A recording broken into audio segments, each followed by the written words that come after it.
Game প্লেটা আর আগের মতো নেই। আগের মতো কেউ গ্রুপে এসে বিগ ফ্যানও বলে না। আগের মতো আমার বন্ধু বান্ধবগুলো এখন গেমও খেলে না।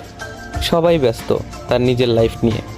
অথচ আমি এখন এই গেমটাকে ছাড়তে পারলাম না, কারণ এই গেমের সাথে জড়িয়ে আছে আমার 6 বছরের ভালোবাসা, কত আরও আবেগ। কতই না খেলেছি এই গেমটা। সেই একটা দিন ছিল 2022 লকডাউন এরিয়া। সারা দিন রাত 24 ঘন্টা ধরে গেম খেলতাম। কতই না বকা শুনেছি আম্মুর হাতে। তারপরেও এই গেমটা ছাড়তে পারিনি।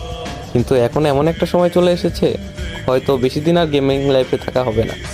গেম প্লের যে অবস্থা দেখতে পাচ্ছ তোমরা, আগে যেখানে 6টা প্লেয়ারে ইজিলি মাইরা দিতে পারতাম, এখন 4টার মাঝখানে ঢুকে একটারে মারতে কষ্ট হয়ে যায়।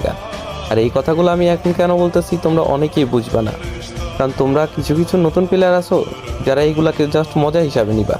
কিন্তু ওল্ড প্লেয়ার যারা আছে, যারা তাদের গেম প্লে হারাইছে, তারা অবশ্যই আমার এই বেদনাটা বুঝবে। তারা আমার কষ্ট বুঝবে, কারণ তারা জানে একটা প্লেয়ারের গেম প্লে ডাউন হলে তার কত পরিমাণ খারাপ লাগে।